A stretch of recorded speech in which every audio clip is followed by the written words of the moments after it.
नमस्ते दोस्तों, मेरा नाम टिम है। मेरी कहानी शेक्सपियर के लिखे गए नाटकों से थोड़ी अलग है। मैं 1 साल से एक खूबसूरत लड़की के साथ हूँ। सच कहूँ तो हमारा रिश्ता हमारे माता पिता से छिपा कर रखना चाहिए और मैं बताता हूँ क्यों। एक दिन ईवा और मैंने अपने माता पिता का एक दूसरे से परिचय कराने के लिए भोजन का आयोजन किया, मगर कौन बता सकता था कि आगे क्या होगा।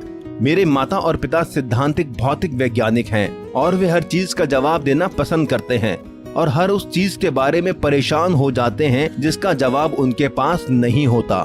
मेरे माता पिता केवल विज्ञान को मानते हैं। ईवा के माता पिता ईसाई हैं, जैसा कि उसके नाम से पता चलता है। वो हर रविवार चर्च जाते हैं और हमेशा सोने से पहले प्रार्थना भी करते हैं। और ये सब जानते हुए भी मैं इस डिनर के लिए कैसे मान गया। शुरुआत में सब सही था।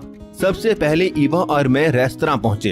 अब नहीं जानते थे कि 1 घंटे में सब गड़बड़ हो जाएगा। फिर हमारे माता पिता आए। हम टेबल पर बैठे हुए थे और मेरी माँ ने मुझसे हमारी पहली मुलाकात के बारे में पूछा। मैंने ये मौका ईवा को दिया क्योंकि वो साधारण बात को खूबसूरती से बताना जानती है। जैसे ही ईवा ने बात खत्म की, मेरे पिता ने थोड़ी सी शराब पी ली थी और वे तेज आवाज में विज्ञान के बारे में बताने लग गए कि ये इस दुनिया के लिए कितना मायने रखती है और इस बात को आगे बढ़ाते हुए कहने लगे कि भौतिक नियमों से ही ब्रह्मांड का निर्माण हुआ और इसी की वजह से मौजूद है। ईवा के माता पिता मेरे पिता की बातों में बहुत रुचि लेने लगे। तभी ईवा की माँ बातचीत में शामिल होते हुए कहने लगी कि वो भी अपने अस्तित्व के लिए भगवान को एहसानमंद मानती है। और तभी मैं समझ गया कि मेरे पिता का गुस्सा हद से बढ़ गया है। मैं वो बातें नहीं दोहराऊंगा जो उन्होंने ईवा के माता पिता से उस रात कही थी।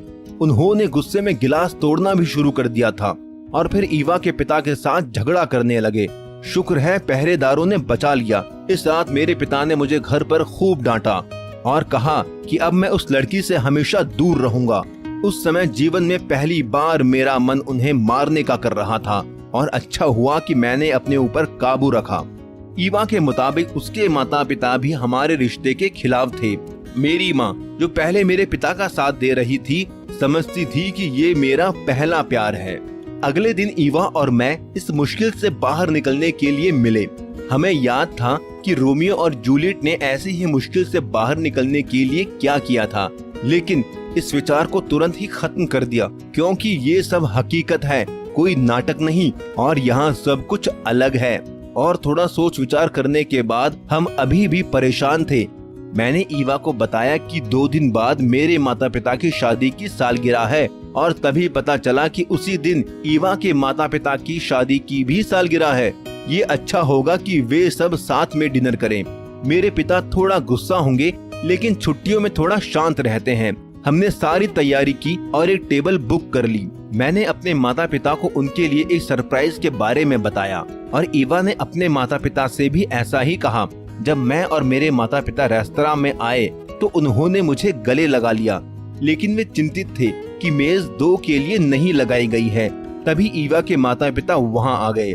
मैंने अपने पिता के चेहरे को देखा और समझ गया कि उन्हें अब गुस्सा आ रहा है। मैं उन्हें बताने ही वाला था कि ईवा के पिता बीच में आ गए। वे मेरे पिता के पास आए और हाथ मिलाने के लिए हाथ आगे बढ़ाया और उन्होंने कहा कि उन्हें ये सब बंद कर देना चाहिए क्योंकि हर कोई अपनी अपनी जगह सही है और अगर उनकी राय अलग है तो उन्हें अपने बच्चों की खुशी को नहीं रोकना चाहिए। अजीब था, इस समय मेरे पिता ने थोड़ी राहत ली। वे मेरी तरफ मुड़े और मुझसे और ईवा से माफी मांगने लगे। फिर वे जाकर टेबल पर बैठ गए और मैंने ईवा को उन्हें छोड़ने के लिए कहा ताकि वे चुपचाप बात कर सकें। यही हमने किया। हमारे माता पिता ने एक दूसरे में बहुत समानताएं पाई और ये एक हसीन शाम थी और हमने पूरी रात घूमने में बिताई। अगले दिन मैं और भी चौंक गया कि मैंने देखा कि मेरे पिता बाइबल को इतने ध्यान से पढ़ रहे थे कि उन्हें ध्यान ही नहीं रहा कि मैं कब घर से निकल गया।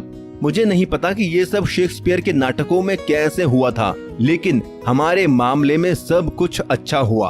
आपका दिन अच्छा हो।